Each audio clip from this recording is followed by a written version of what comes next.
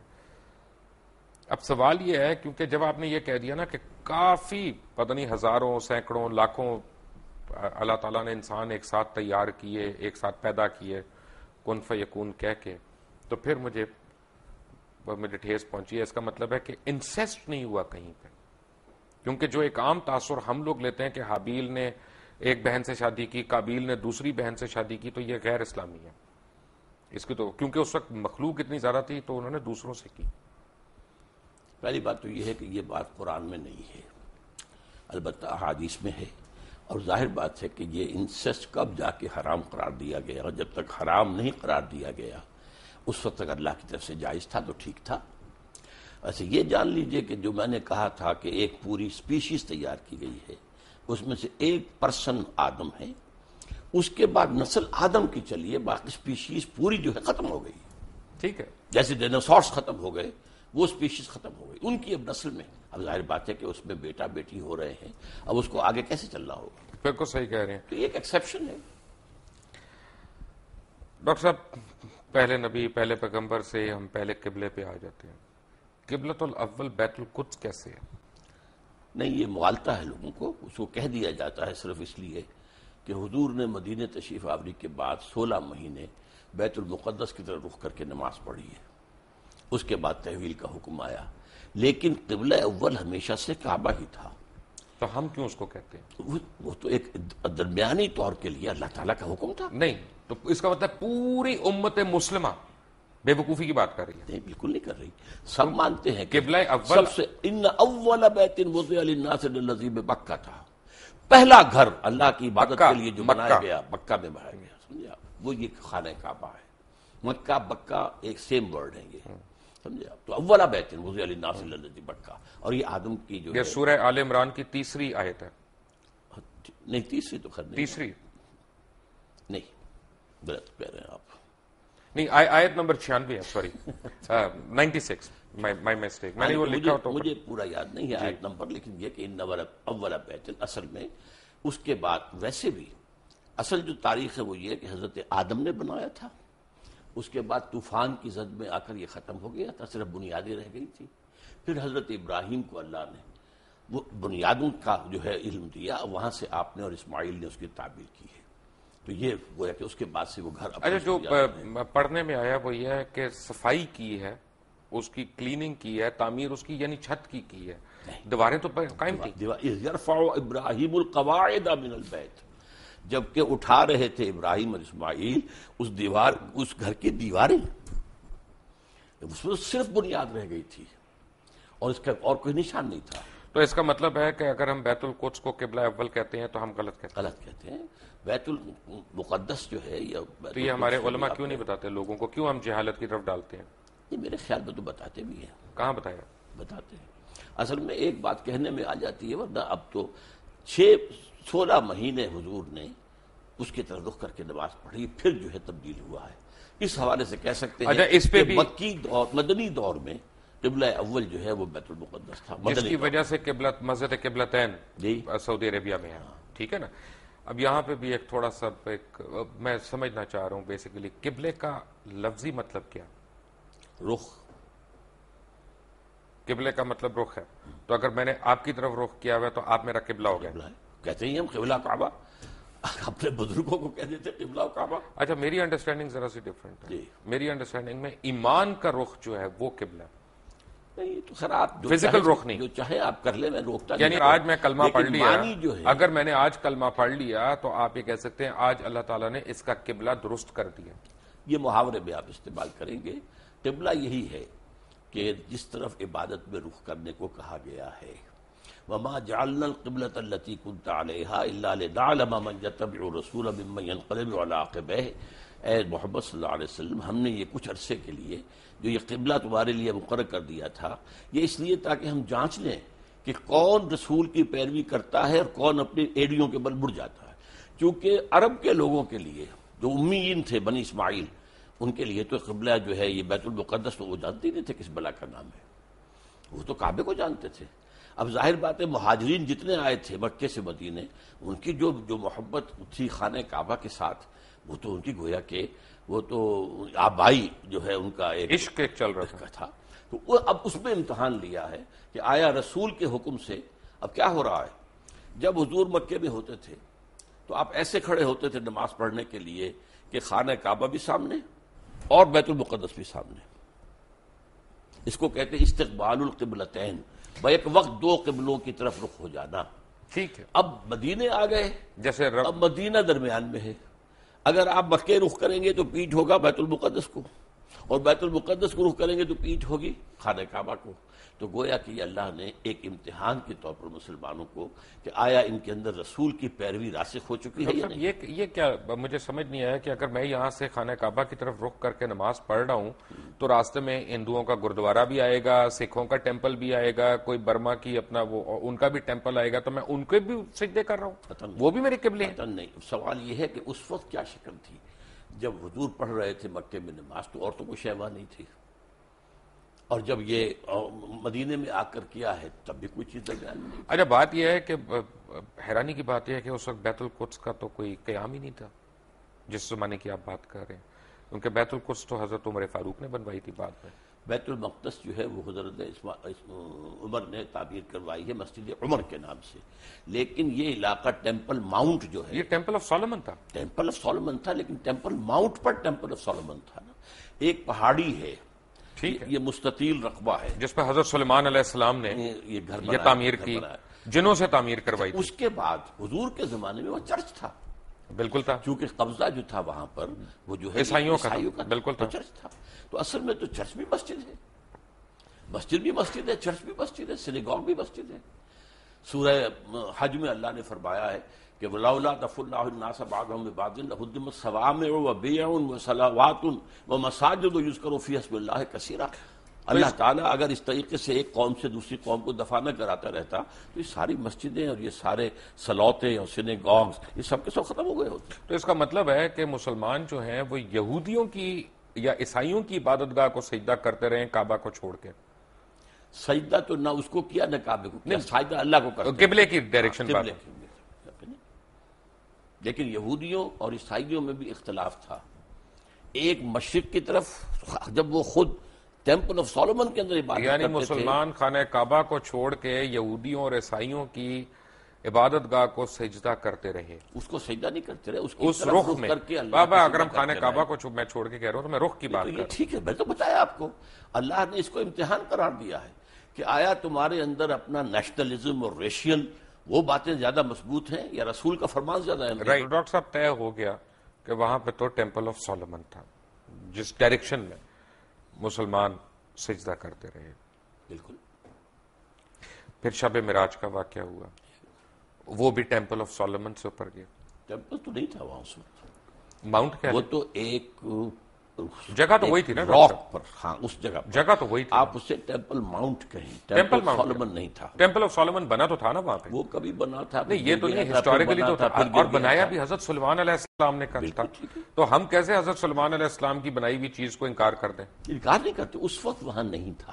وہاں ایک راک ہے جس کے اوپر ڈوم بنی ہوئی ہے. تو اس کا مطلب تو یہ ہوا نا کہ ڈاکٹر صاحب پوری دنیا کے مسلمان جو ہے ناجائز طور پہ اس پہ قبضہ کرنا چاہتے ہیں، اس پہ حق جتا رہے ہیں اپنا. پوری دنیا کے مسلمان تو ناجائز قبضہ نہیں کرنا چاہتے. وہاں پر جو قوم 2000 سال سے آباد تھی اس کو ڈسپلیس کس طریقے سے کیا گیا ہے.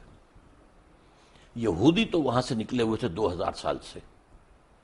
وٹ کلیم ڈڈ دے ہیو، جس کو قائد اعظم نے کہا کہ انلیجیٹیمیٹ چائلڈ آف دی ویسٹ، اور اقبال نے کہا کہ ہے ارض فلسطین پہ یہودی کا اگر حق، ہسپانیہ پہ حق نہیں کیوں اہل عرب کا. ویسے میں کہتا ہوں ہوتا ہے شب و روز تماشا میرے آگے کہ علماء دین بھی آج علامہ اقبال اور قائد اعظم کو کوٹ کرنے پہ آ گئے، جن کا اس وقت آپس میں بالکل کلیش تھا، سیریس کلیش تھا. بات یہ ہے کہ حق نہیں ہے. آپ کو مغالطہ ہو رہا ہے. میں علماء دین میں سے نہیں ہوں، دین کا خادم ضرور ہوں، لیکن میں تو اپنی نوجوانی میں مسلم اسٹوڈنٹ فیڈریشن کا بڑا تیز ورکر تھا اور ضلع حصار کی اسٹوڈنٹ فیڈریشن کا جنرل سیکرٹری تھا، اور میرے اوپر پہلا اثر جو ہے وہ علامہ اقبال کا ہے. رائٹ. تو اس کا تو مطلب یہ ہوا نا کہ آپ ان لوگوں کو برا کہہ رہے ہیں کہ جنہوں نے وہاں پہ زمینیں خریدی، وہاں پہ اپنے آپ کو آباد کیا. کیونکہ اگر آپ سچ پوچھنا چاہتے ہیں تو فلسطینیوں نے تو پیسے لے کے زمین بیچی تھی، ان کے پاس رائٹ آف وے ہے اس کا سارا. آپ کس طرح ان کو ڈسپلیسمنٹ کی بات کر رہے ہیں؟ رائٹ آف وے نہیں تھا ان کا، اس لیے کہ جب ہینڈ اوور کیا ہے یروشلم عیسائیوں نے حضرت عمر کو، تو جو انہوں نے ڈکٹیٹ کرائیں گی ٹرمز، ان میں سے ایک یہ تھی کہ آپ یہاں یہودیوں کو آباد نہیں ہونے دیں گے. یہ ایک معاہدہ تھا حضرت عمر کا اور اس وقت کے عیسائیوں کا. حضرت عمر نے رعایت یہ برتوائی تھی کہ ٹھیک ہے یہودی یہاں آ سکتے ہیں to visit their holy places, لیکن یہاں وہ کوئی زمین نہیں خریدیں گے، کوئی مکان نہیں خریدیں گے، جائیداد نہیں خریدیں گے، سیٹل نہیں کریں گے. اچھا یہاں پہ پتہ ہے، فرض کریں آج ہم ایک مناظرہ کرتے ہیں اسرائیل والوں سے اور ان سے کہتے ہیں کہ جی یہ تم ہمیں دے دو یروشلم، کیونکہ ہمارا اس پہ رائٹ ہے. حضرت عمر فاروق کا بھی اس پہ معاہدہ ہوا تھا اور وہ ہمیں دے دیتے ہیں کہ جی ہم تم سے پہلے تھے یہاں پہ، ٹھیک ہے. تو خانہ کعبہ میں بھی تو 300 بت تھے نا، خانہ کعبہ میں بھی ہم سے پہلے کفار تھے. اگر وہ کل آ جائیں اپنی فردیں نکال کے کہ جناب اب اس کا جو ہے نا وہ ہمارے نام کر دیں رجسٹری، تو ہم دے دیں گے ان کو. یہ آپ ایک ایسی بات کر رہے ہیں جس کا کوئی امکان نہیں. وہ سب کے سب اسلام لے آئے تھے، ان کے باقیات تو کوئی ہے ہی نہیں. وہ لوگ جو تھے مشرکین مکہ کہاں رہ گئے؟ ہم نے بھی تو ڈسپلیس کیا نا. نہیں، کہاں ڈسپلیس کیا؟ ڈسپلیس وہی کے وہی مدینہ تو شہر ہی یہودیوں کا تھا. یہودیوں کو ڈسپلیس کیا. کیوں کیا؟ انہوں نے معاہدوں کی خلاف ورزی کی. ہم نے ان کو ڈسپلیس کیا پہلے. اگر 1400 سال کے بعد انہوں نے ہمیں ڈسپلیس کر دیا تو کون سی برائی ہوئی؟ انہوں نے معاہدوں کی خلاف ورزی کی، اس کی سزا کے طور پر انہیں ڈسپلیس کیا گیا. حضور صلی اللہ علیہ وسلم نے مدینے جاتے ہی پہلے 6 مہینے میں جو کام کیے ہیں آپ نے، 6 months اور 3 کام کیے. نمبر 1 مسجد نبوی کی تعمیر، نمبر 2 یہودیوں کے ساتھ معاہدہ کر کے جکڑ لیا کہ اگر ہم پر حملہ ہوگا مدینے پر تو جوائنٹ ڈیفنس کریں گے ہم مل کر، اور نمبر 3 مہاجرین اور انصار کی آپس میں مواخات. یہ 3 کام. لیکن اس کے بعد یہودیوں نے آنر کیا اور مسلمانوں نے آنر نہیں کیا. جب اپنا کروسیڈ شروع ہوئی ہے یروشلم کے اوپر عیسائیوں نے حملہ کیا تو انہوں نے مسلمانوں سے زیادہ تعداد میں یہودیوں کو قتل کیا. عیسائیوں نے مارا نا. عیسائیوں نے مارا. آپ نے ان کو سپورٹ نہیں کیا. آپ نے یہودیوں کی ایگزٹ کلوز وہاں پہ لے لی اپنے. تو آپ نے خود بیان کی تھی نا کہ آپ نے ڈسپلیس کیا انہیں. ہم نے ڈسپلیس کیا. کیوں کیا؟ کس لیے کیا کہ انہوں نے خلاف ورزی کی. کوئی خلاف ورزی نہیں کی. اب آپ کی تو ڈاکٹر صاحب یہ تو مجھے بتائیں نا کون کیا تھا اس کی خلاف ورزی کی. معاہدے تو ہم نے بھی کئی خلاف ورزیاں کی ہیں. اب یہ تو خیر زرداری صاحب. عبداللہ بن ابی تو مسلمان تھا. عبداللہ بن ابی یہودی تو نہیں تھا. تو اسے کیا کہا ہے؟ نہیں اس نے کافی منافق نہیں تھا، منافقوں کا سردار نہیں تھا. لیکن اس کو کیا کیا؟ ہم سے بڑا منافق کون ہے دنیا میں؟ ہے لیکن یہ کہ اس کو کیا کیا حضور نے؟ قتل کیا، اس کو مارا نہیں. اس کی نماز جنازہ نہیں پڑھائی. پڑھائی کون کہتا نہیں پڑھائی؟ اللہ تعالیٰ کا پھر حکم. اللہ تعالیٰ نے پھر کہا کہ یہ اچھا نہیں کیا. بعد میں کہا. ٹھیک ہے، اسی لیے تو آپ سے میں پوچھ رہا ہوں. ہاں اسی لیے تو آپ سے میں پوچھ رہا ہوں. پوچھنے کے رکھیے کر. لیکن اس کا مطلب ہے کہ ہمارا رائٹ تو کوئی نہیں ہوا نا بیت القدس پہ. بیت القدس پر یہ اخلاقی رائٹ ہے نا. وہاں کے لوگ ہیں ان کا رائٹ ہے، ان کو جو ہے وہاں سے ڈسپلیس کیا گیا ہے، زیادتی کی گئی ہے. اس حوالے سے تو یہ تو آپ ایک ہیومنٹیرین بیسس پہ کہہ رہے ہیں، انسانی حقوق کے اوپر کہہ رہے ہیں. یہ جو اب یہودیوں نے اپنا پورا زور لگایا تھا، آپ معلوم ہوگا سلطان عبد الحمید خان وہ بہت زیادہ مقروض تھا، بہت مقروض تھا، اور یہودیوں نے آفر کی تھی کہ آپ سارا قرض آپ کا ادا کر دیتے ہیں، آپ ہمیں وہاں آباد ہونے کی اجازت دے دیں. انہوں نے انکار کر دیا کہ جو معاہدہ عمر سے ہوا تھا رضی اللہ تعالیٰ عنہ، میں اس کی خلاف. لیکن اس کے بعد فلسطینیوں نے اپنی زمین بیچی وہاں پہ. تو یہ کہ جب وہاں پر بالفور ڈکلیریشن کے ذریعے سے انہیں حق دیا گیا ہے تب وہ آئے ہیں نا وہاں. بھائی وہ اور بیچی فری تو نہیں آئے، وہ یہاں پہ ایسے تو نہیں کہ ایم این اے نے قبضہ کر لیا پلاٹ کے اوپر. نہیں ڈاکٹر صاحب انہوں نے پیسے دیے، ان کے پاس فردیں موجود ہیں. کیا باتیں کر رہے ہیں؟ ملکیت ہے ان کے پاس. پرانے لے کر نکل آئے اپنے پاس 2500 پرانے ڈاکومنٹس کے. یہ تو ہماری جگہ تھی، کون ان کو روکنے والا تھا وہاں پر؟ یہ ضرور ہے یہ بھی کیا ہے شروع میں جو آپ کہہ رہے ہیں کہ ایک شخص سے کہا گیا کہ آپ کا مکان کیا ہے، اس نے کہا چلیں اس کا مطلب ہے 3 لاکھ دیتے ہیں. اس کا مطلب ہے کہ ہمارا اخلاقی سٹینڈ ہے، دینی سٹینڈ کوئی نہیں ہے فلسطین پہ، یروشلم پہ. آپ اخلاق کو دین سے علیحدہ کیوں کرتے ہیں؟ میں اس لیے علیحدہ کر رہا ہوں کیونکہ قرآن مجید میں کہیں پہ بھی ایک بھی آیت یروشلم کے حق میں نہیں آئی. اس نے یہ نہیں کہا کہ یروشلم تمہارا قبلہ ہے یا قبلہ تھا یا قبلہ ہوگا کبھی یا تمہاری اس میں ملکیت ہے. اسے کہا اور بائبل میں ایک بھی جگہ خانہ کعبہ کا ذکر نہیں آیا.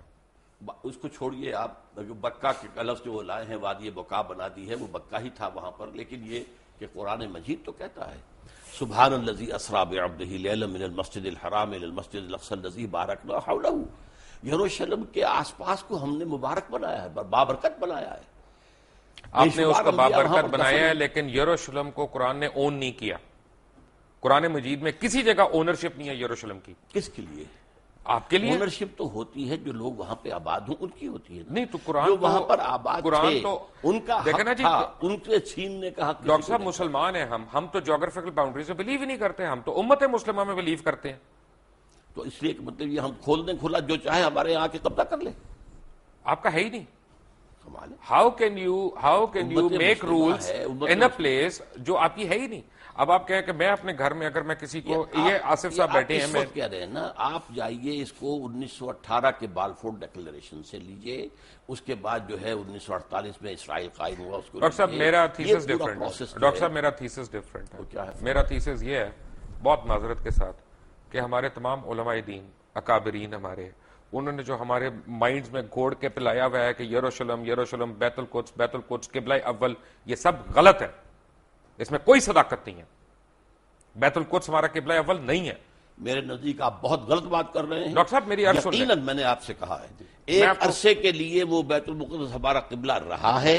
نہیں مدنی دور میں کہہ رہا ہوں خانہ کعبہ قبلہ اول تھا، اس کے بعد وہاں پہ آپ کی ڈائریکشن چینج ہو گئی، وہ قبلہ دوم ہوا. اس عرصے میں قبلہ دوم ہوا، لیکن مدنی دور میں قبلہ اول وہ ہے. اچھا اب میں لیٹ می ریفریز اٹ کیونکہ یہ ایسی بات ہے کہ کوئی میرے سے ناراض نہ ہو یا آپ سے ناراض نہ ہو. بات یہ ہے کہ دین ابراہیم ہے، ہم تو دین ابراہیم کو فالو کر رہے ہیں نا. بیسیکلی ہماری تو درود ابراہیم ہی ہم پڑھتے ہیں اپنی نماز میں، وہی ہم پڑھتے ہیں. تو بیسیکلی تو اسلام حضرت ابراہیم علیہ السلام لے کے آئے.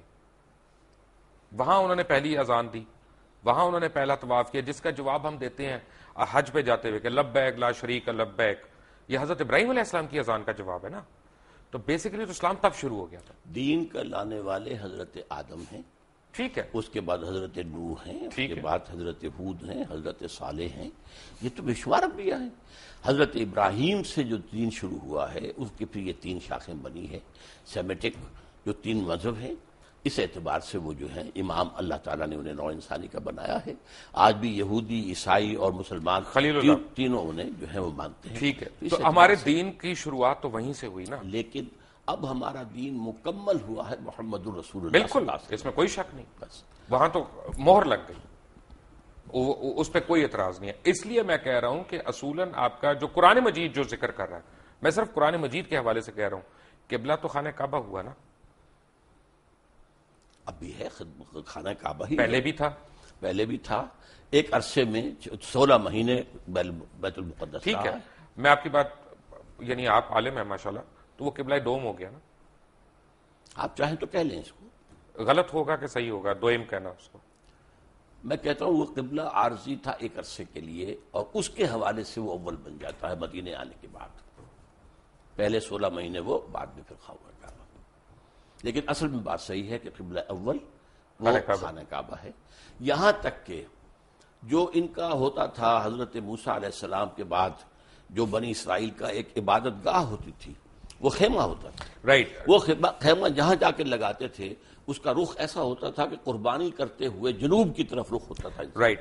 آپ فرما رہے تھے کہ ایک ٹینٹ کے اوپر جب کہیں پہ ٹینٹ پلیس کرتے تھے، تو ان کا جو وہ خیمہ تھا اور اسی میں پھر قربانی دی جاتی تھی. تو اس کو اس طریقے سے رکھتے تھے کہ قربان گاہ جو ہے، جب آدمی کو قربانی پیش کرتا تھا تو اس کا رخ ہوتا تھا کعبے کی طرف، جنوب کی طرف. یہ ان کا ٹینٹ تھا جو ان کا گویا کہ اس وقت کوئی ابھی ٹیمپل سولومن نہیں تھا، کچھ نہیں تھا، صحرا کے اندر تھے یا وہاں. تو یہ ٹینٹ بھی اصل قبلہ وہی تھا، ان کا بھی قبلہ وہی تھا. تو اس اعتبار سے قبلہ اول اصلی قبلہ بیت اللہ ہے. البتہ یہ ہے کہ حضور صلی اللہ علیہ وسلم کے دور میں 16 مہینے کے لیے بیت المقدس کو قبلہ مانا گیا ہے، نماز پڑھی گئی ہے. اس اعتبار سے بعض اوقات اس کو قبلہ اول کہتے تھے. ٹھیک ہے. عذاب قبر، جی میں نے کتاب بھی پڑھی، موت کا منظر، مرنے کے بعد کیا ہوگا، یہ وہ. قرآن حکیم میں، قرآن مجید میں تو عذاب قبر کا کہیں ذکر نہیں آیا ہے. قرآن مجید میں ذکر یہ ہے کہ آل فرعون کو صبح شام آگ پر پیش کیا جاتا ہے. النار یعرضون علیہا، عشیا، کچھ اس طرح کے الفاظ ہیں، تو پیش کیا جاتا ہے. یوم القیامت ادخلوا آل فرعون النار، قیامت کے دن وہ داخل کیے جائیں گے. یوم یقوم الحساب. ہاں، اس کے بعد جو ہے اصل داخلہ ہوگا. لیکن یہ ہے کہ یہ در حقیقت ایک انٹرمیڈیٹ فیز ہے، اور اس میں بھی ایک طرح کی کچھ سیمی کانشسنس. یہ ہم نہیں کہتے قبر کے اندر ہی ہو رہا ہے، بلکہ یہ عالم برزخ ہے. یہاں روح تو قبضے میں، عالم دنیا سے نکل کر عالم برزخ میں چلے گئے. روح تو قبضے میں. اب ہم نہیں جانتے کہ اس کی کیا شکل رہتی ہے. اصل میں عالم برزخ، عالم قیامہ، اس کے بارے میں جو کچھ معین کر کے بتا دیا گیا ہے، آنکھیں بند کر کے اس کو ماننا ہے. اس کی ڈیٹیلز میں جانے کے اندر خام خواہ کے جو چیزیں ہیں، غلط باتیں بحث میں. تو اس کا مطلب یہ ساری جو کتابیں ہیں، موت کا منظر، مرنے کے بعد کیا ہوگا، آدمی پڑھ کے ہی لرز جاتا ہے، یہ صحیح نہیں ہے. نہیں، میں کب کہہ رہا ہوں کہ صحیح نہیں ہے. یہ چونکہ احادیث نبویہ کے اندر موجود ہے. پہلے آپ نے صرف اصولی بات کی تھی. میں نے کہا تھا کہ اس کے اندر ہے، تو قرآن مجید میں یہ بھی ہے کہ یضاعف لہ العذاب یوم القیامہ، قیامت کے دن عذاب دگنا کیا جائے گا. یضاعف لہ العذاب یوم القیامہ سورہ الفرقان کے اندر ہے. اس کا مطلب ہے کہ قیامت سے پہلے بھی عذاب کی کیفیت ہے. اس کو میں اس طرح بیان کیا کرتا ہوں کہ آپ اگر دیکھیں کسی شخص نے امتحان دیا ہے اور اب اسے معلوم ہے کہ میں جو کچھ کر کے آیا ہوں، تو رزلٹ ڈکلیئر نہیں ہو رہا، پہلے جان سوکھ رہی ہوتی ہے اس کی کہ جو بھی نتیجہ نکلنا مجھے تو معلوم ہے. اسی لیے کہا گیا قرآن مجید میں وجوہ یومئذ ناظرۃ الی ربہا ناظرہ ووجوہ یومئذ باسرۃ تظن ان یفعل بہا فاقرہ. بہت سے چہرے اس دن جو ہے تر و تازہ ہوں گے، اپنے رب کی رحمت کے امیدوار ہوں گے. بہت سے چہرے سوکھے ہوئے ہوں گے، انہیں اندیشہ ہوگا کہ اب ان کے ساتھ کمر توڑ دینے والا سلوک. لیکن یہ بھی ہوگا کہ کوئی کسی کو پہچانے گا نہیں، کوئی رشتہ کسی کو نہیں پہچانے گا. نہیں، کس نے کہا ہے؟ پہچانیں گے لیکن کوئی کسی کی مدد کو نہیں آئے، اون نہیں کرے گا، کوئی مدد کے لیے نہیں، بلکہ یہ کہ سب کو اپنی پڑی ہوگی، نفسی نفسی. بیسیکلی تو قرآن مجید میں قیامت کے دن کا حساب ہے. تو قبر کے اوپر ہماری قیاس رہی ہیں کہ کیا کیا ہو سکتا ہے. اس کے بارے میں بتانا، یہ عالم برزخ. آپ لفظ قبر کہیں، اب ایک شخص سمندر میں ڈوبنے وجہ قبر تو نہیں ہے. لیٹ می ریفریز، کیونکہ میرے پاس الفاظ کم ہے. اصل میں عالم برزخ میں تو آپ کی روح قید ہے. جی، آپ کی روح جو ہے وہ عالم برزخ میں قید ہے، لیکن آپ کا جسم جو ہے وہ تو قبر کے اندر ہے. ہم نہیں کہہ سکتے. عالم برزخ میں انسان ہے، اور وہ کس کیفیت میں وہ ہم نہیں جانتے. ویسے یہ کہ یہ معاملہ جو ہے، مرے تو یہ ہے کہ کفار جو ہیں وہ بھی زندہ ہیں. ان پر بھی جو ہے، جیسے کہ حضور نے کھڑے ہو کر جس یعنی گڑھے کے اندر دفن کیا تھا کفار کے جو مرے ہوئے لوگ تھے، ان سے خطاب کیا. تو اس حوالے سے یہ ہے کہ وہ بھی ہیں، لیکن ان کے لیے کچھ اور ہے، عالم برزخ اہل ایمان کے لیے کچھ اور ہے. اچھا، یہ کمنگ بیک، میں اس کے پارٹ 2 میں آ رہا ہوں کہ ہم بنی اسماعیل کا بھی ذکر نہیں ہے کہیں پہ قرآن میں. بنی اسرائیل کا ہے، بارہا ہے. آل یعقوب کی جب ہم بات کرتے ہیں تو اس میں بنی اسماعیل کو الگ تو نہیں کیا ہوا. آل یعقوب میں تو ہے ہی نہیں نا، بنی اسماعیل نہیں ہے. آل یعقوب میں تو نہیں ہے نا. حضرت ابراہیم علیہ السلام، اسحاق، اور اسحاق دوسرے بیٹے جی، اور اسماعیل سے جو ہے وہ جو ہے یعقوب ہیں، اور یعقوب کے 12 بیٹے ہیں، وہ بنی اسرائیل بنے. تو بنی اسماعیل کا تو ذکر نہیں ہے. بنی اسماعیل نہیں ہے، لیکن یہ کہ اسماعیل کا ذکر تو بار بار قرآن میں آیا، بار بار آیا. نہیں، اسماعیل کا نہیں، میں بنی اسماعیل کی بات کر رہا ہوں، جیسا بنی اسرائیل کا ذکر ہے. اسماعیل کو پھر قرآن مجید نے ایک نام اور دیا ہے، امیین. ٹھیک ہے. تو جب ہم یہ درود شریف پڑھتے ہیں کہ کما بارکتا علی ابراہیم وعلی آل ابراہیم انک حمید مجید، bless us like you've blessed Abraham and the children of Abraham. یہ children of Abraham کون ہے؟ یہ انبیاء ہے نا. آخر اگر حضرت اسماعیل بھی تھے، حضرت اسحاق بھی تھے، حضرت اسحاق یعقوب بھی تھے، یعقوب کے 12 بیٹے بھی تھے، پھر حضرت یوسف بھی تھے، پھر ایک اور جو ہے تیسری بیوی بھی تھی حضرت ابراہیم کی، وہ قطورہ. تو بنی قطورہ کے اندر بھی مدین جو ہیں، حضرت شعیب جہاں بھیجے گئے وہ ان کی اولاد میں سے. یہ سارا خاندان ہے ابراہیم کا، آل ابراہیم. تو بیسیکلی یہ بنی اسرائیل کی بات ہو رہی ہے. بنی اسرائیل بھی، بنی اسماعیل بھی، بنی قطورہ بھی. سو ہم جو دعا مانگ رہے ہیں وہ یہ ہے کہ ہمیں بنی اسرائیل والوں کے، ان کے اکابرین کی طرح ہمیں بھی بخش. بنی اسرائیل، پھر آپ بار بار اپنے الفاظ میرے منہ میں نہ لائیے. میں یہ کہہ رہا ہوں کہ بنی اسماعیل بھی، بنی اسرائیل بھی، بنی قطورہ بھی، وہ سب حضرت ابراہیم کی آل ہیں، اور ان کو بلیس کیا اللہ نے. حضرت بنی قطورہ کے اندر آپ کو معلوم ہے حضرت شعیب جیسے بڑے اتنی سمپل ڈسکرپشنز ہیں. جو آپ نے جیسے سمجھایا بڑی سمپل، یہ فرقے کہاں پہ بننا شروع ہوئے؟ کس کی فرقے؟ اسلام میں. اسلام میں فرقہ جو ہے میرے نزدیک، ویسے تو یہ کہ بے شمار بنے ہوں گے، خوارج کا فرقہ تھا وہ ختم ہو گیا ہے تقریباً، اور مختلف لوگ آتے تھے وہ ختم ہوتے گئے ہیں. اب تو فرقہ اگر کہلا سکتے ہیں تو صرف دو ہیں، شیعہ اور سنی. باقی تمام مسالک ہیں، schools of law, schools of فقہ، ان میں کوئی وہ بڑی میجر جو ہے وہ ڈفرنس نہیں ہے، وہ سب کے سب اسلام کے اندر ہے. باقی یہ فرقے نہیں ہیں، یہ مسلک ہے. اچھا، اب یہ دونوں مجھے یہاں پہ بھی کنفیوژن ہے، کیونکہ جو میں نے پڑھا وہ یہ کہ امام ابو حنیفہ جو تھے وہ امام جعفر صادق کے اسٹوڈنٹ رہے ہیں، تو ان میں ڈفرنس کہاں پہ آیا؟ اصل میں امام جعفر صادق رحمۃ اللہ علیہ اور امام ابو حنیفہ یہ ہم عصر ہیں. حضرت امام جعفر جو ہیں وہ عمر میں بڑے تھے، حضرت ابو حنیفہ چھوٹے تھے. یہ معاملہ تو ہے، اور استفادہ بھی کیا ہے حضرت امام ابو حنیفہ نے امام جعفر صادق سے. لیکن بعض معاملات کے اندر مثلا بڑا خوبصورت واقعہ آتا ہے کہ امام ابو حنیفہ نے جا کر کہا کہ میں نے سنا ہے کہ آپ مجھ سے کوئی ناراض ہیں حضرت جعفر صادق سے رحمۃ اللہ علیہ. تو کہا ہاں میں نے سنا ہے کہ تم ہمارے نانا کی حدیث پر اپنی رائے کو ترجیح دیتے ہو. انہوں نے اس کے حضرت حلقین بالکل نہیں، قطعاً غلط آپ کو بتایا گیا ہے. اگر میں اپنی رائے کو ترجیح دیتا تو مسح میں پاؤں کے تلوے کے مسح کا حکم دیتا، اوپر کا نہیں. زیادہ خراب تو تلوہ ہوتا ہے، میں اس کا حکم نہیں دیتا، حدیث کے اندر جو آیا اس پر عمل کرتا ہوں. اگر میں اپنی رائے پر عمل کرتا تو رمضان کے روزے جو ہیں حائض عورت کے، ان کی جو ہے وہ قضا ہے، اور نماز کی نہیں. میں تو نماز کی قضا رکھتا کہ نماز پہلے ہے. تو اس حوالے سے انہوں نے کہا کہ نہیں، ان کے درمیان کوئی اختلاف نہیں تھا، بہت اچھے تعلقات تھے.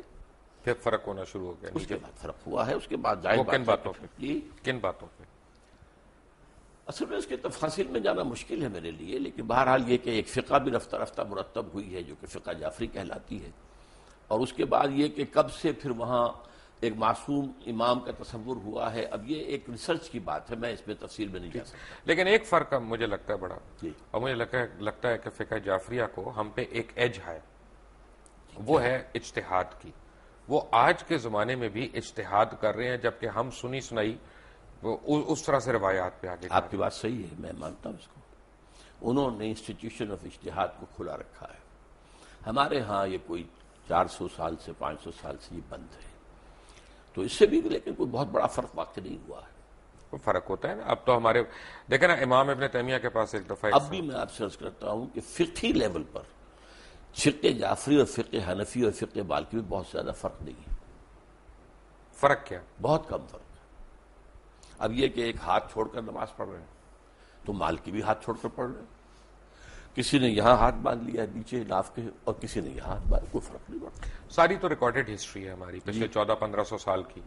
تو حجۃ الوداع پہ حضور اکرم صلی اللہ علیہ وسلم نے جس طرح نماز پڑھی، وہ ہم کیوں رائج الوقت نہیں کر سکتے؟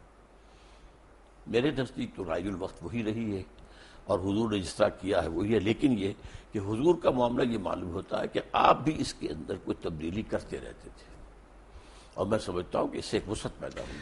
ڈاکٹر صاحب، ایک میں بڑا سینسٹیو سوال پوچھنے لگا ہوں، اور میں ناظرین سے ریکویسٹ کروں گا کہ میری بات کو غلط نہ سمجھیں.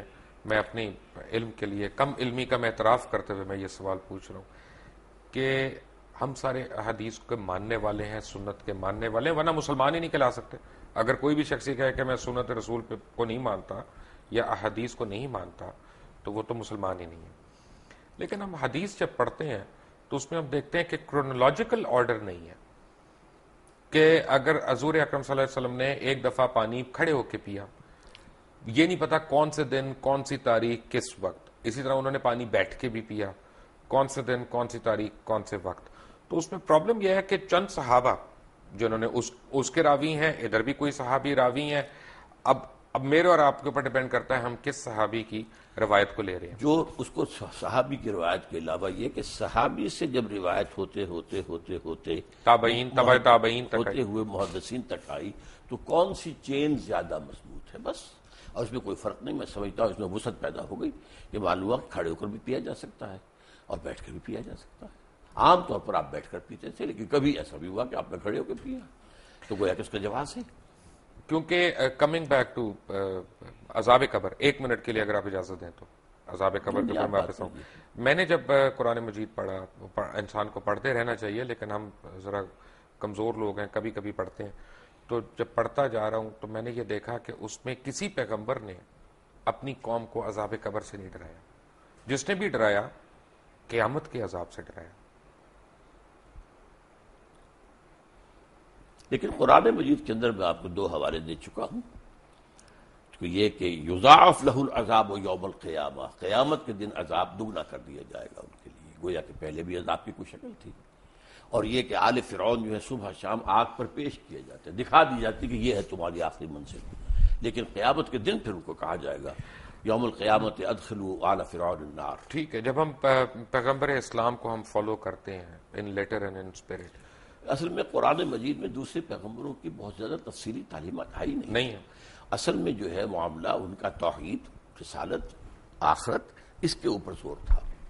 اس سے پہلے تو بلکہ حضرت ابراہیم علیہ السلام سے پہلے تو کوئی معین یعنی وہ بھی نہیں تھی جس کو ہم شریعت کہتے ہیں, بلکہ ہم کہتے ہیں کچھ چیزیں فطرت کی ہیں جو حضرت ابراہیم سے ثابت ہیں.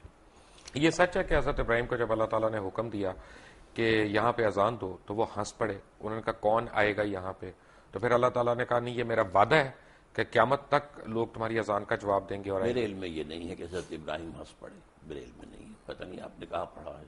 میں نے اسی طرح کی جو کتابیں ہوتی ہیں موت کا منظر وغیرہ, جی اپنا ہمارے تو ملک میں یہ بہت زیادہ دستیاب ہے نا, اور آپ جیسے علماء ان کو کھل کے بدعت بھی نہیں کہہ رہے. کوئی حرج بھی نہیں ہے, کوئی اس کے اندر کفر بھی نہیں آ جاتا. میں نے صرف آپ کو بتایا کہ میں نے نہیں. بدعت تو یہیں سے شروع ہوتی ہے نا سر, وہی ابتدائی عمل ہے نا بدعت کا. اس میں کوئی شریعت کا حکم تو نہیں نکل رہا ہے نا, ایک واقعہ ہے, تاریخی ہے یا نہیں ہے, اس پر گفتگو ہو سکتی. ٹھیک ہے. اچھا, جب ہم پیغمبر اللہ تعالیٰ کے پیغمبروں کو فالو کرتے ہیں یا پیغمبر اسلام کو ہم فالو کرتے ہیں تو خلیتاً کرتے ہیں کہ کیریکٹر وائز کرتے ہیں؟ دوبارہ واضح کریں اپنے سوال. یعنی ایک تو حلیہ ہوتا ہے نا کہ آپ اس طرح کی آپ کی جسامت ہے یا آپ اس طرح کے کپڑے پہنتے ہیں, لیکن ایک آپ کا پورا فطرت ہے کہ جی وہ اچھائی کرنا, نیکی کرنا, حقوق العباد کا خیال رکھنا, حقوق اللہ کو پورا کرنا. دونوں میں سے کون سی زیادہ ضروری چیز ہے؟ دونوں چیزیں اپنی جگہ پر اہم ہیں. ایک کا ہے معاملہ محبت کا, کہ حضور سے محبت کی وجہ سے ہم وضع قطع میں آپ کی پیروی کریں, آپ کی کرم اختیار کریں. جس سے بھی محبت ہوتی ہے آپ کو معلوم ہے دنیا میں ہے ہیرو ورشپ, تو اس حوالے سے یہ ہے کہ وہی وہ جنا کیپ جو ہے چل رہی ہے, یا گاندھی یا جواہر لال کٹ جو ہے وہ چل رہی تھی, واسکٹ وغیرہ وغیرہ. تو اس حوالے سے یا وہ ماؤ زے تونگ کا جو ہے وہ کوٹ خاص قسم کا. تو اس طریقے سے حضور کے بھی جو محبت کا تقاضا ہے تو اس میں آپ کے ان اداؤں کی بھی پیروی کی جاتی ہے. لیکن اصل شے تو وہ آپ جو شریعت لائے ہیں, جو احکام دیے ہیں, کسی شے کو حلال قرار دیا, کسی کو حرام قرار دیا ہے, کسی کو موقت کیا سنت میں, کسی کو غیر موقت کیا ہے. بعض کام ایسے بھی ہیں جو آپ نے کیے لیکن صحابہ کو روک دیا کہ مت کرو, حالانکہ وہ سنت تھی لیکن آپ نے روک دیا. صوم وصال کی ایک مثال ہے کہ آج فرض کیجیے آپ نے روزہ رکھا, شام کو افطار نہیں کیا, وہ روزہ کنٹینیو کرے ڈیورنگ دی نائٹ, اگلی صبح سے پھر وہ اگلی شام تک جا کر 2 دن کا یوم وصال, صوم وصال 2 دن کا روزہ, کبھی 3 دن کا بھی آپ روزہ رکھ لیتے تھے, لیکن آپ نے صحابہ کو منع کیا. صحابہ نے کہا بھی کہ آپ خود رکھتے ہیں, ہمیں روکتے ہیں. آپ نے فرمایا ایکم مثلی ابھی تو عند ربی ہوا یسقینی یطعمنی و یسقین, تم میں سے کون مجھ جیسا ہے, میں تو اپنے رب کے پاس رات گزارتا ہوں, وہ مجھے کھلاتا پلاتا. تو یہ چیزیں ہیں تمام, ان پر علماء نے بڑی محنتیں کی ہیں, ہمارے فقہاء نے, محدثین نے, اور ہر چیز کا ایک درجہ جو ہے معین کر دیا گیا. کیونکہ یہاں پہ عام طور پہ یہ سمجھا جاتا ہے نا کہ ہم عربی لباس پہنتے ہیں, شلوار قمیض پہنتے ہیں تو یہ دین کے قریب ہے. حالانکہ حضور تو شلوار نہیں پہنتے تھے, حضور کا تو تہبند تھا. شلوار آپ کو پیش کی گئی اور آپ نے پسند کی کہ یہ اچھا لباس ہے, زیادہ ساتر ہے. یعنی تہبند کے اندر تو آدمی رات کے وقت جو ہو سکتا ہے ننگا ہو جائے, شلوار میں تو ننگا نہیں ہوتا, لیکن آپ نے پہنی نہیں. وہ آپ کی کہتے ہیں سنت عادت, جو آپ بچپن سے پہنتے آئے تھے وہی آپ پہنتے تھے. اچھا, مجھے یہ بتائیں کہ آج کل ایک جو ہے نا ڈپلیسٹی ہو رہی ہے, میں کنفیوژن کا لفظ نہیں استعمال کرنا چاہتا, ڈپلیسٹی ہو رہی ہے. ہم ایک خاص ایک طرح کا اسلام ہم اس کو پروموٹ کر رہے ہیں, کچھ لوگ اس سے ایگری کرتے ہیں, کچھ نہیں کرتے, لیکن ہو یہ رہا ہے کہ اوور آل اسلام کا ایک جو تصور پوری یعنی میں کہوں گا کہ ویسٹ کے اوپر آ رہا ہے وہ کوئی فرینڈلی تصور نہیں ہے. وہ ہم دیکھتے ہیں, ہمارے پاسپورٹ دیکھتے ہیں, امیگریشن کاؤنٹرز پہ ہمیں کھڑا کر دیتے ہیں. کیونکہ یہی ہم دھماکے کرنے والے بھی ہم، خود کش حملے کرنے والے بھی ہم. اب یہ تو میں مانتا ہوں کہ جو حملے کر رہے ہیں ان کے ساتھ زیادتی ہوئی ہوگی، ضرور ہوئی ہوگی، یا ان کا جہاد ہے جو بھی ہے، لیکن جو لوگ شہید ہو رہے ہیں، جن لوگوں کو مارا جا رہا ہے، وہ بھی تو معصوم ہے. کیا اس کی اجازت ہے؟ اصل میں یہ تو بڑا ایک سینسیٹیو سے کوشچن ہے میرے نزدیک. اب جو بھی اس میں شہید ہو رہے ہیں، مارے جا رہے ہیں، بہرحال وہ تو اس غلط طریقے پر کام ہو رہا ہے. لیکن وہ بات سمجھ لیجیے اصل میں کہ ہمارا جو اس وقت ویو ہے ویسٹ میں، وہ کس اعتبار سے، وہ اسلام کو ایز اے ریلیجن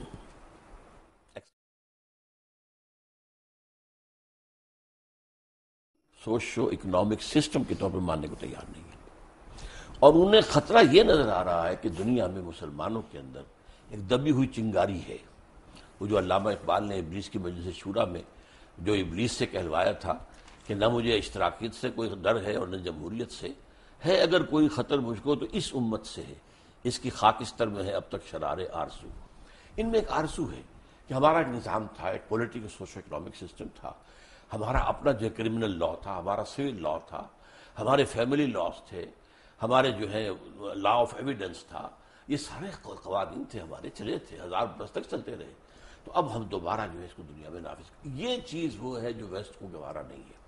چنانچہ جیسے ہی پچھلی صدی کے اواخر میں یو ایس ایس آر ختم ہوا اور اس کے بعد نیٹو کو اثر نو آرگنائز کرنا شروع کیا گیا اور اس کی توسیع کی کوشش ہوئی، تو پوچھا گیا تھا نیٹو چیف سے کہ اب کس کے لیے؟ وہ آپ کا دشمن تو مر گیا، مرا پڑا، آپ کے قدموں میں پڑا، آپ سے بھیک مانگ رہا ہے، امداد مانگ رہا ہے. انہوں نے کہا تھا اب ہمیں خطرہ اسلامک فنڈامنٹلزم سے ہے. یہ ہے اصل جو خطرے کی بات ہے کہ جو انہیں ہے. اسی کو کرش کرنے کے لیے آپ اندازہ کیجیے جتنی بڑی جو ہے کولیشن بنی ہے افغانستان کے لیے، عراق کے لیے کیوں نہیں بن سکی؟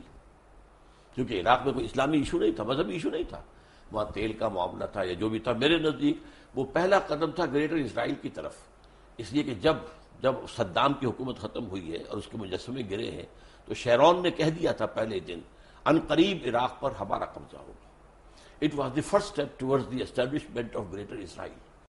یہاں ایران، یہاں افغانستان میں تو ایسی باتیں نہیں تھی. گریٹر اسرائیل کے تو تھریٹ ہم بھی ہیں، ہم کیونکہ نیوکلیئر پاور ہیں. گریٹر اسرائیل کے تھریٹ ہم نہیں ہے، we are not included in that. وہ جو بھی ہے ہمارے نیوکلیئر پاور کے خلاف جو بھی کریں، لیکن گریٹر اسرائیل جو ہے عراق ہے، شام ہے، سیریا ہے، لبنان ہے، اور حجاز کا بھی شمالی علاقہ ہے، مدینہ اور خیبر وغیرہ جہاں یہودی آباد تھے، اور ترکی کا بھی جنوبی علاقہ ہے، اور مصر کا جو بہترین علاقہ زرخیز ڈیلٹا کا، وہ سارا اس میں ہے. ویسے کافی میں یہودیوں کو جانتا ہوں جو نیو یارک وغیرہ میں رہتے ہیں، وہ بڑے خلاف ہیں اسرائیلیوں کے، کیونکہ ان کی کتابوں میں لکھا ہے کہ اسرائیل جب یہاں پہ بنے گا تو وہ آخرت کے قریب ہوگا. ہاں، لیکن یہ کہ ان کے ہاں یہ تحریک زائنزم جو ہے یہ اصل میں بنیادی طور پر سارے یہودیوں کی نہیں ہے، بلکہ یہ سیکولر ٹائپ آف جیوز کی ہے. اور یہ وہ لوگ ہیں کہ جو در حقیقت جو بینکرز ہیں بڑے بڑے اور جو کہ کنٹرول کر رہے ہیں دنیا کی اکانومی کو، وہ زائنزم کی سب. آپ بینکنگ کی بات کر رہے ہیں، اکانومی کی بات کر رہے ہیں. جو مسلمانوں میں مجھے اکانومی کی ایک مثال میں دے سکتا ہوں، وہ ہے حضرت یوسف علیہ السلام کی، کہ حضرت یوسف علیہ السلام نے جب پہلے خواب دیکھا اور کنگ آف ایجپٹ نے ان کو بلایا، انہوں نے خواب دیکھا، تعبیر انہوں نے دی، قحط سالی کی اور بچت کی اور سیو کرنے کی. پھر اس کے بعد and if I am not wrong, correct me if I am wrong, کہ حضرت یوسف علیہ السلام کو جب کنگ آف ایجپٹ نے بلایا، انہوں نے کہا کہ اب ہمیں کیا کرنا چاہیے ان 7 سالوں میں؟ تو انہوں نے کہا قال جلنی علی خزائن الارض انی حفیظ العلیم. کہ اب جب انہوں نے یہ کہہ دیا اور انہوں نے کر بھی دیا اور انہوں نے خوش اسلوبی سے کر لیا، لیکن آج کل مسلمانوں میں حضرت یوسف علیہ السلام جیسا فائنانس منسٹر ہم کہاں سے لائیں گے؟ اصل میں تو مسلمان جو کہ بحثیت مجموعی کئی 100 سال کا ایک سلائیڈ ہے جو نیچے جا رہے ہیں، علمی طور پر جا رہے ہیں، سائنس کے علوم کے اعتبار سے جا رہے ہیں، ٹیکنالوجی کے اعتبار سے جا رہے ہیں. تو اس وقت تو ہم ڈیکیڈ لاٹ ہیں، حقیقت یہ ہے.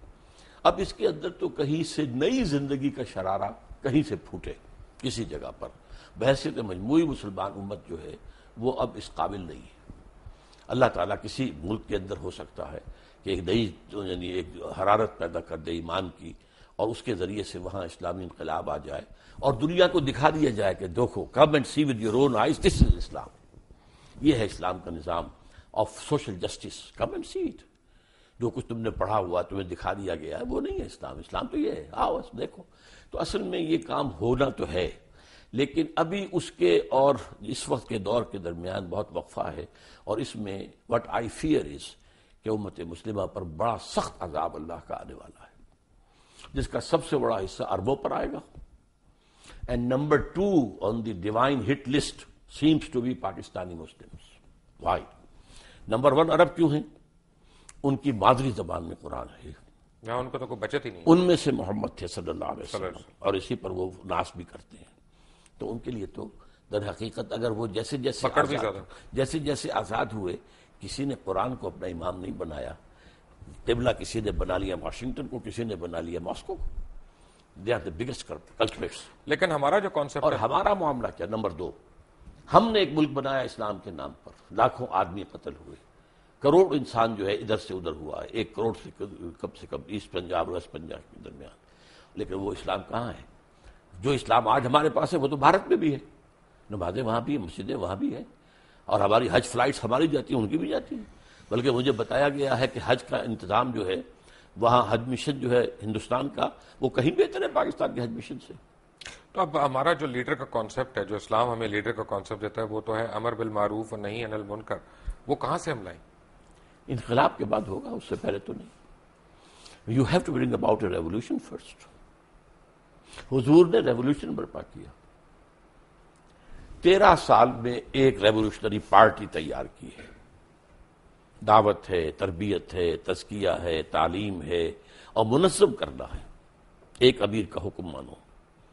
اس کے بعد باطل سے ٹکرایا ہے. اقبال کا ایک شعر جو ہے بہت عظیم ہے, با نشہ درویشی در ساز و دمادم زن, چوں پختہ شوی خود را بر سلطنت جم زن. حضور کی حیات طیبہ کو 2 مصروں میں لے آیا اقبال. مکی دور کیا تھا؟ درویشی, دعوت, تبلیغ, نصیحت, واز. کوئی پاگل کہہ گیا, ٹھیک ہے کہہ گیا تو کہہ گیا. کسی نے مجنون کہہ دیا, ٹھیک ہے. مارا جا رہا ہے, صبر کرو, ہاتھ نہ اٹھاؤ. No raising of hands even in self defence. For 12 long years it was the order of the day. پھر جب ایک جماعت تیار ہو گئی کہ جو اصل میں جو اپنی سرفروشی کے لیے تیار تھے, سب کچھ دینے کے لیے تیار تھے, باطل سے ٹکرائے. با نشہ درویشی در ساز و دمادم زن, 12 سال. جو پختہ شوی خود را بر سلطنت جم زن. جب تیار ہو جاؤ تو اپنے آپ کو سلطنت زم سے ٹکرا دو.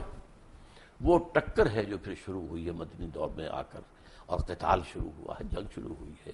سینکڑوں صحابہ نے جانیں دی ہیں, حضور زخمی ہوئے ہیں, حضور کے دندان مبارک شہید ہوئے ہیں, خون کا فوارہ چھوٹا ہے, اور آپ کا خون اتنا گیا ہے کہ آپ بے ہوش ہو گئے ہیں. معلوم مشہور ہو گیا کہ آپ تو شہید ہو گئے ہیں. یہ ہے ریولیوشنری پروسیس.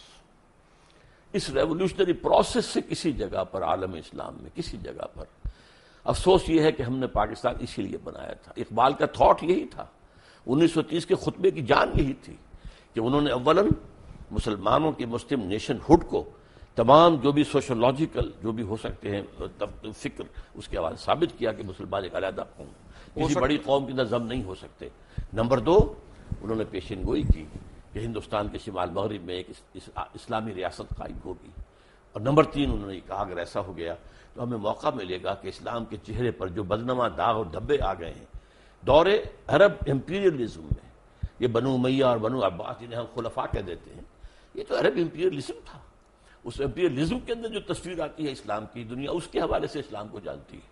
یہ دھبے ہٹا کر پھر خلافت راشدہ کا نظام دوبارہ دنیا میں قائم کرنا, that was the Pakistan ideology.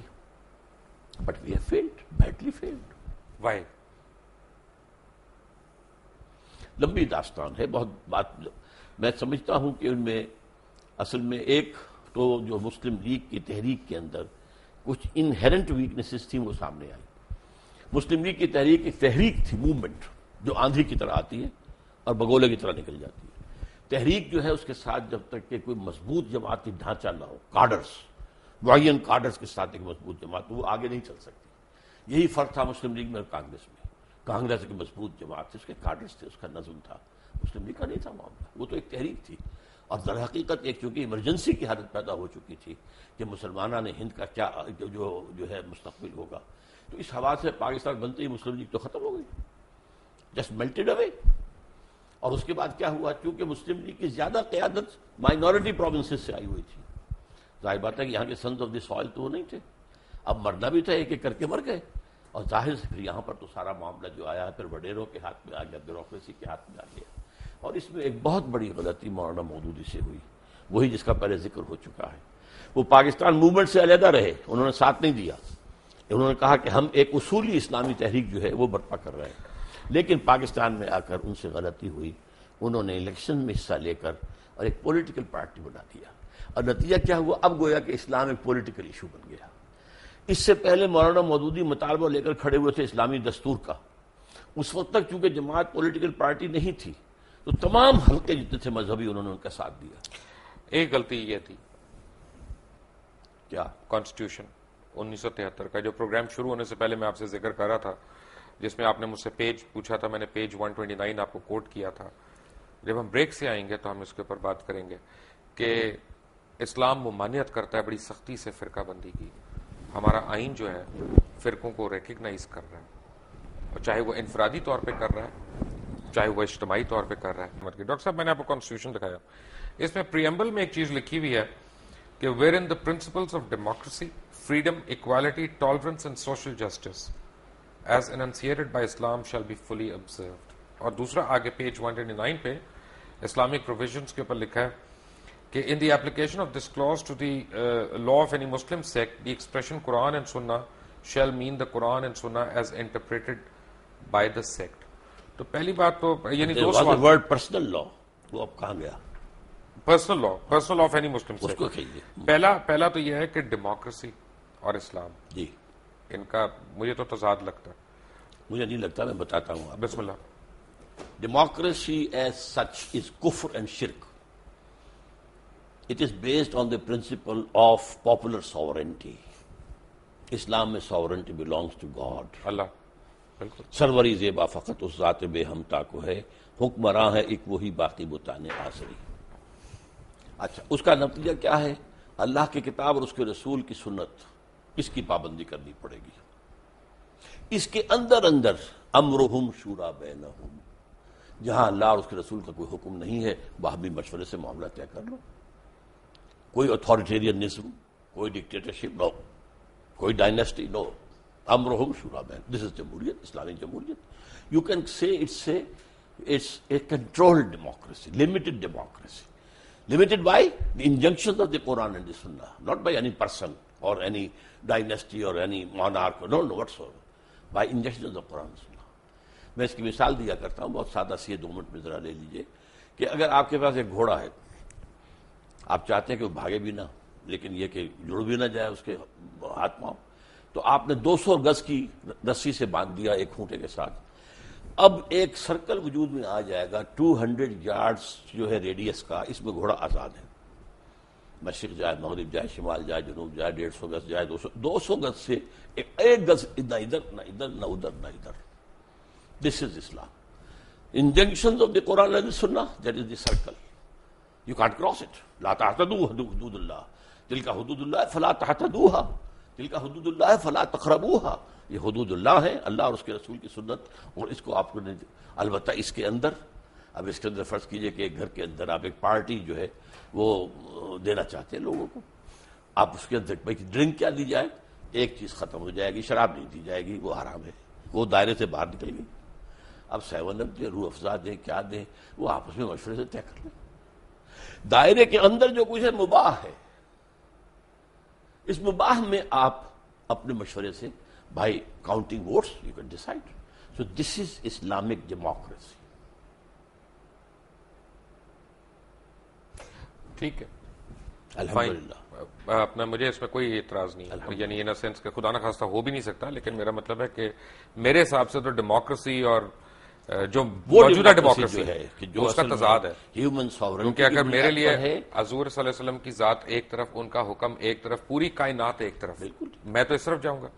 اللہ کا حکم اور رسول کا حکم، بالکل تو نہیں، رسول کا حکم وہی ہوگا جو اللہ کا حکم ہے، رسول نے بھی تو وہی کہنا جو اللہ نے کہا۔ کیٹیگریز 2 ہیں، ایک اللہ کا حکم ہے جو قرآن میں آیا ہے، ایک حدیث ہے جو حضور کا حکم ہے۔ چلیں نیکسٹ پلیز۔ ڈاکٹر صاحب لاسٹ میں جس چیز پہ آپ سے میں تفصیل چاہتا ہوں، آپ نے پہلے کہا کہ ذرا سینسٹیو معاملہ ہے، لیکن سورہ بقرہ میں اللہ تعالیٰ نے فرمایا کہ وَإِذْ قَالَ لَا تُفْسِدُوا فِي الْأَرْضِ، اور پھر آگے آیا کہ قَالُوا إِنَّمَا نَحْنُ مُصْلِحُونَ وَهُمُ الْمُفْسِدُونَ وَإِنَّهُمْ كَانُوا عَذَابٌ أَلِيمًا، کہ تم میں سے ایسے لوگ ہوں گے جو دنیا میں فساد کریں گے، اور جب ان کو روکا جائے گا تو کہیں گے کہ ہم تو اصلاح کرنے والوں میں سے ہیں، لیکن وہی فسادی لوگ ہیں اور ان کے لیے آخرت میں دردناک عذاب ہے۔ تو اللہ تعالیٰ یہ کن کے متعلق کہتا ہے؟ ہاں ذرا اس کے لیے جہاں سے ہماری ایک بات ختم ہوئی تھی نا، حضور نے انقلاب برپا کرنے میں پہلے 12 سال مکے میں جو جہاد باللسان کہہ لیں، جہاد بالقرآن کہہ لیں، جو بھی کہیں، جہاد نفس کے ساتھ کیا، جماعت تیار کر لی، اس کے بعد آپ نے باطل سے ٹکر شروع کی۔ اب دیکھیے ہر کسی انقلابی تحریک کے ساتھ آنے والے سب لوگ ایک طرح کے نہیں ہوتے، کچھ لوگ وہ ہوتے ہیں ہر چے باد آباد، ماں کشتی درآب انداختیں، اب جو ہو سو ہو، یہ کشتی اگر چلے گی تو ہم بھی جئیں گے ورنہ ڈوبنے کو تیار ہیں، جو قربانی چاہیے حاضر ہیں۔ کچھ لوگ جو ہیں کسی چیز کی بیوٹی جو ہے اٹریکٹ تو کر لیتی ہے، بات ٹھیک ہے یہ، لیکن اس کے لیے قربانی دینا، جان اور مال کا خطرہ لینا، اس سے ذرا وہ پھر پیچھے ہٹنے شروع ہوتے ہیں۔ یہ طبقہ پیدا ہوا ہے مدینے کے اندر، مکے میں نہیں تھا، لیکن قرآن مجید کے پہلے 2 رکوعوں میں سے پہلے رکوع میں جو اہل ایمان مکے میں تیار ہو چکے تھے ان کا نقشہ ہے، اور جو مکے میں لوگ کفر پر اڑ چکے تھے ان کا ذکر ہے۔ پھر اب یہ تیسری کیٹیگری آئی ہے، یہ کہتے تو ہیں کہ ہم اللہ پر اور یوم آخر پر ایمان رکھتے ہیں، حقیقی ایمان ان میں نہیں ہے۔ ان کا معاملہ یہ ہوا تھا جب حضور نے، میں نے آپ سے کہا 6 مہینے آپ نے لیے 3 کام کیے، کنسٹرکشن آف دی ماسک، اور بھائی چارہ مہاجرین اور انصار میں، اور یہودیوں کو جکڑ لیا ایک معاہدے میں، میثاق مدینہ۔ اس کے بعد آپ نے ایڈوانس شروع کر دیا، مکے کی طرح چھوٹے چھوٹے دستے بھیجنے شروع کر دیے، پرووکیشن کر رہے ہیں آپ۔ تو ان لوگوں کا یہ کیا کر رہے ہو، یہ قریش کے ساتھ بڑھواؤ گے، ہمیں مرواؤ گے، کیا کرو گے؟ اب انہوں نے حضور کے خلاف بات شروع کی۔ اب یہاں ایک پارٹی ڈسپلن تھا، حضور اللہ کے نبی بھی تھے، رسول بھی تھے صلی اللہ علیہ وسلم، اور مسلمانوں کے امیر بھی تھے، سپہ سالار بھی تھے۔ اب ان کے خلاف جو ہے چیمیں گوئیاں ہو رہی ہیں، یہ خامخواہ کیا کر رہے ہیں، بس تبلیغ کے ذریعے سے کرتے رہیں، گڑ دے کے مارا جا سکتا ہو تو خامخواہ کسی کو زہر دینا ہے، یہ خامخواہ جس میں جان اور مال کا خطرہ آتا ہے۔ تو اس لیے انہوں نے پیچھے ہٹنے کی کوشش شروع کی۔ ان سے کہا گیا یہ کیا فساد مچا رہے ہو؟ فساد کیا ہے؟ جماعت کے اندر فساد، اس جماعت کے اندر تم جو ہے اب حلقے پیدا کر رہے ہو، اور اب یہاں پر بیٹھ کر جو ہے وہ امیر کے خلاف جو ہے وہ سازشیں کر رہے ہو، یہ فساد ہے۔ ان کا نہیں، ہم تو در حقیقت اصلاح کرنے والے ہیں، ہم کہتے ہیں کہ تم کیوں قریش سے ٹکرا رہے ہو، فساد تو تم پیدا کر رہے ہو، ہم تو نہیں کر رہے۔ لیکن وہ کہا کہ اصل میں مفسد یہی ہے، اس لیے کہ وہ تو اس بڑے فساد کو ختم کرنے کے لیے جہاد کرنا پڑے گا، اب شرک کے خاتمے کے لیے اور اللہ کی حکومت قائم کرنے کے لیے۔ اس لیے کہ اللہ تعالیٰ نے 3 مرتبہ حضور کے لیے فرمایا ہے قرآن میں، هو الذی ارسل رسولہ بالہدی ودین الحق لیظہرہ علی الدین کلہ، کسی اور نبی کے لیے یہ الفاظ نہیں آئے، بھیجا ہی اس لیے تاکہ اس دین حق کو نافذ کرے اور غالب کرے، لہذا آپ کو تو یہ کام کرنا ہی کرنا تھا۔ تو اس وجہ سے انہوں نے جب کہا گیا، ان سے کہا گیا آمنوا کما آمن الناس، مت دیکھو دوسرے لوگوں کو، دیکھو وہ ایمان لائے، یہ دیکھو ابو بکر ہیں، عمر ہیں، فلاں ہیں، طلحہ ہیں، زبیر ہیں، علی ہیں، حمزہ ہیں، ہاں تم بھی ایسے ہی ایمان۔ یہ تو بیوقوف لوگ ہیں، انہیں اپنے مفاد کی فکر ہی نہیں، نہ یہ دائیں دیکھتے نہ بائیں دیکھتے، جسے ہم کہیں گے فینیٹکس، یہ تو فینیٹکس ہیں، پاگل ہیں، انہیں اپنے مفادات کی اور اپنی مصلحتوں کا فکر، ہم تو ایسے بیوقوف نہیں ہیں۔ یہ ہے سارا پس منظر اس کا کہ یہ منافقین تھے، اور منافقین میں بھی ایک خاص بات نوٹ کریں گے کہ وہاں ایمفیسس کیا ہے، وَمِنَ النَّاسِ مَن يَقُولُ آمَنَّا بِاللَّهِ وَالْيَوْمِ الْآخِرِ، رسول کا ذکر نہیں ہے۔ اصل مسئلہ کیا تھا، رسول کی اطاعت ان کو بڑی شاخ تھی، اور بلکہ وہ یہ بھی کہتے تھے کہ ابھی قرآن میں تو حکم آئی نہیں، اور انہوں نے پہلے شروع کر دی چھیڑ چھاڑ۔ پھر سورہ محمد نازل ہوئی ہے، اور اس میں یہ ہے کہ پورا قتال کا حکم آ گیا ہے، اب وہ لاجواب ہو گئے۔ لیکن یہ ہے کہ وہ بہرحال اپنے جس کو آپ کہتے ہیں ڈریگنگ دی فیٹ، کہ وہ اب اس معاملے میں آگے نکلنے کو آنے کو تیار نہیں تھے، پیچھے ہٹنے شروع ہو گئے۔ یہ وہ طبقہ تھا۔ جب تک کہ آپ حضور کی سیرت کو ایک ڈائنامک اور انقلابی انداز میں نہیں سمجھیں گے، آپ کو سمجھ میں نہیں آئے گا۔ ایک چلتے چلتے میں ایک آپ کو میں سوال پوچھوں گا، حالانکہ میں نے کہا تھا لاسٹ کویسچن، کہ آپ یہ نہیں سمجھتے کہ ہم مسلمانوں کا ایک المیہ یہ ہے کہ ہمیں اپنے دین کا ہی نہیں پتہ، نہ ہم پتہ کرتے ہیں، بس سینہ بسینہ جو کہاوتیں ہماری چلی آ رہی ہوتی ہیں ان پہ ہمارا پورا ایمان بیسڈ ہے، خود ہم تحقیق نہیں کرتے، خود قرآن مجید کو پڑھتے نہیں، تفاسیر کو نہیں کھولتے، اور یہ کمی ہے بڑی ہم سیریس۔ آپ کی اس بات سے 100% اتفاق ہے، میں نے اپنی زندگی کے 50 برس اسی کام میں لگائے۔ کہ قرآن پڑھوں اور پڑھاؤں، سیکھوں اور سکھاؤں، سمجھوں اور سمجھاؤں. خاص طور پر ایجوکیٹڈ لوگ، ڈاکٹرز ہیں، ایم بی بی ایس ہیں، پی ایچ ڈیز ہیں، انجینئرز ہیں، جو شعور رکھتے ہیں. کم سے کم 100 ایسے نوجوان تیار کر چکا ہوں، ہائیلی کوالیفائڈ، جو میری ہی طرح درس قرآن اب دے رہے ہیں، اور میں نے اپنی زندگی اس کام میں لگائی. لیکن پھر یہ کہ میں نے اس کے بعد اب صرف ایک علمی بات نہیں ہے، یہ ایک اکیڈمک چیز نہیں ہے، بلکہ قرآن کی دعوت اور اس دین کو قائم کرنے کے لیے جماعت قائم کی ہے تنظیم اسلامی کے نام سے، بیعت کی بنیاد پر قائم کی ہے، جو آج کی دنیا میں بہت ہی لوگوں کے لیے حیرت انگیز بات ہے. آپ کے پرنانا نے بیعت کی تھی مولانا ابوالکلام آزاد کے ہاتھ پر، بیعت کی بنیاد پر حزب اللہ بنی 1913 میں. لیکن اس کے بعد تو معاملہ غلط. مولانا مودودی نے جماعت بنائی، بیعت کا معاملہ نہیں کیا. ہم نے بنائی ہے بیعت کی بنیاد پر ہے، اور بیعت بھی ایک حدیث صحیح، بایعنا رسول اللہ صلی اللہ علیہ وسلم علی السمع والطاعۃ فی العسر والیسر والمنشط والمکرہ وعلی اثرۃ علینا وعلی الا ننازع الامر اہلہ وعلی ان نقول بالحق عندما كنا لا نخاف فی اللہ لومۃ لائم. یہ متفق علیہ روایت ہے بخاری اور مسلم کی. حضرت عبادہ بن ثابت فرماتے ہیں ہم نے بیعت کی تھی اللہ کے رسول سے، آپ کا ہر حکم سنیں گے اور اطاعت کریں گے، چاہے مشکل ہو چاہے آسان، چاہے ہماری طبیعتیں آمادہ ہوں چاہے ہمیں اپنی طبیعتوں پہ جبر کرنا پڑے، چاہے آپ دوسروں کو ہم پر ترجیح دے دیں. ہم یہ نہیں کہیں گے کہ آپ نے نوبارد کو ہم پر امیر بنا بیعت تو دیا. بیعت ہے نا، بیعت میں تو کوئی کوشچنز نہیں اور ہوتے. یہ البتہ جہاں بھی ہوں گے حق بات ضرور کہیں گے، رائے ضرور دیں گے. اور اس وجہ سے کہ خامخواہی بات پہ لوگ ہنسی پڑیں گے کہ دیکھو یہ کیا کہہ رہا. نہیں، لا نخاف فی اللہ لومۃ لائم، بات اپنی حق کہہ دینی ہے، لیکن فیصلہ امیر کا ہو. یہ بیعت ہے جس پر کہ ہم نے تنظیم اسلامی قائم کی ہے. ڈاکٹر صاحب آپ کا بہت بہت شکریہ، آپ آئے اور آپ نے مختلف سوالوں کے جوابات دیے، اور میں آپ کا بالخصوص اس وجہ سے شکر گزار ہوں کیونکہ ہمارے بڑے اچھے اچھے نامور علماء جو ہیں سیاست کے اوپر بات کرنا پریفر کرتے ہیں، مذہب کے اوپر بات کرنا پریفر نہیں کرتے. اور جب ہم مذہب کے اوپر بات کرتے ہیں تو ہماری اپنی جستجو ہوتی ہے، ہمارا جو شوق علم ہے وہ جو ہے ہمیں کیا کہتے ہیں سختی سے مائل کر رہا ہوتا ہے کہ نہیں یہ پوچھنا ہے یہ پوچھنا ہے. خدا نہ خواستہ اس کا مقصد گستاخی نہیں ہوتا، کہیں ایسا نہ آپ سمجھیے گا. میں چلتے چلتے اپنے ناظرین کو ایک بات کہوں کہ جیسے میں نے سورہ غاشیہ کی ایک آیت کی میں ایک انٹرپریٹیشن ڈاکٹر صاحب کو دے رہا تھا، تو ایک حدیث نبوی ہے، میں اس کی اکثر لوگوں کو بات بتاتا ہوں اپنے دوستوں کو کہ علم حاصل کرنے کے لیے چین بھی جانا پڑے تو جاؤ، علم کی جستجو اس کے لیے اگر چین بھی جانا پڑے تو جاؤ. تو وے آئی لک ایٹ اٹ وہ یہ ہے کہ حضور انور صلی اللہ علیہ وسلم تو اس وقت مکے میں تھے یا مدینے میں اس وقت تشریف رکھتے تھے جب یہ حدیث آئی.